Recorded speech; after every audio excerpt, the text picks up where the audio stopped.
Hello, my name is Lucas Kramer, and today we are gonna talk about Apollo 11. I will divide my presentation in 5 stages. The first one is introduction. The second one is the beginning of the journey. The third one is the journey itself. The fourth one, the landing of the Eagle, and the fifth one, the first man in moon. Introduction. Apollo 11 is U.S. spaceflight during which Commander Neil Armstrong and Lunar Module pilot Edwin Aldrin on July 20, 1969 became the first people to land on the Moon and walk the lunar surface. Apollo 11 was the culmination of the Apollo program and massive national commitment by the United States to beat the Soviet Union in putting people on the Moon. The beginning of the journey. On July 16, astronauts Neil Armstrong, Edwin Aldrin, and Michael Collins are transferred to the spacecraft for its subsequent launch. Flight Director Gene Kranz checked the computer recommendations and consulted with his team members. Then the ignition sequence began. Apollo 11 lifted off July 16, 1969. The Saturn V rockets consisted of several phases that were detached from the spacecraft once they consumed its fuel. Then, the Saturn V reached 95% of its total thrust. The four hooks holding the rocket jumped back, while the last five arms of the platform moved to one side so as not to interfere with the launch of the rocket. During the mission, the crew would establish verbal contact with the control center in Houston, since once the Saturn V takes off, Cape Canaveral transfers control to Houston. 9 minutes after launch, all five engines shut down and the second stage separated from the rest of the ship. The ignition mechanism fired, and the rocket accelerated to initiate insertion into the Earth orbit. 200 seconds later, the engine shut down and the astronauts began to notice the effects of microgravity. Apollo 11 was in orbit. The journey itself. The command module and the lunar module were still attached to the third stage called S-1B. Apollo spacecraft must spend 3 hours in an orbit called a parking orbit at an altitude of 215 kilometers.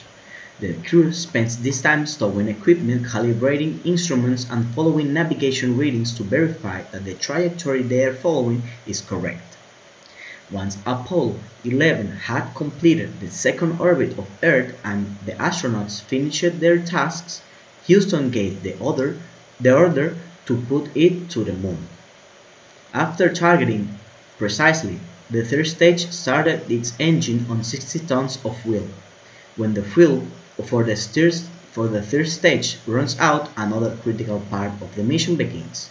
The lunar module remains hidden under a Frutos conical fairing between the third stage and the service module.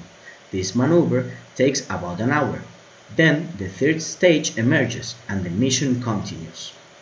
The Apollo 11 would carry out for 3 days the supervision of the navigation devices, half-course corrections, and checks for the various instruments. For 2 days, Apollo 11 will regularly slow down due to the gravitational pull of the Earth after reaching the lunar gravisphere. Just over half an hour after disappearing into the satellite's hidden hemisphere, communications with Houston were reestablished, and the crew confirmed that the Apollo 11 was orbiting the Moon. The landing of the Eagle. Columbia pilot Michael Collins activated the disconnect mechanism and the Eagle began to separate from its traveling companion. With a few shots from the position thrusters, the Columbia retreated, allowing the Eagle to perform the complicated descent maneuver toward the lunar surface. The Eagle passed the place where it should have landed. Apparently, the computer was leading them toward a large crater with rocks scattered around. That would cause serious damage to the module if the moon landing were to occur in that area. Armstrong disconnected the program. It managed to take control, and the Eagle traveled the last meter in a gentle fall thanks to the weak lunar gravity. The terrain withstood the weight of the apparatus well, and all systems worked properly.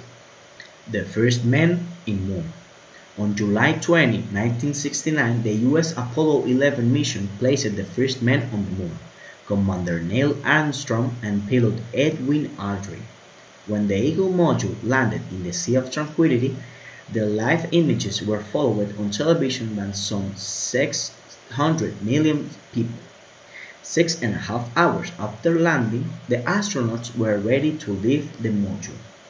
The first to do so is Armstrong, who while descending the stairs activated the television camera that will broadcast images to everyone. Having done this, he described to Houston what he saw around him, and when he stepped on the ground on July 21, 1969, he famously said, "This is a small step for a man, but a great leap for humanity." This is the end of my presentation. Thanks for all of you. Goodbye.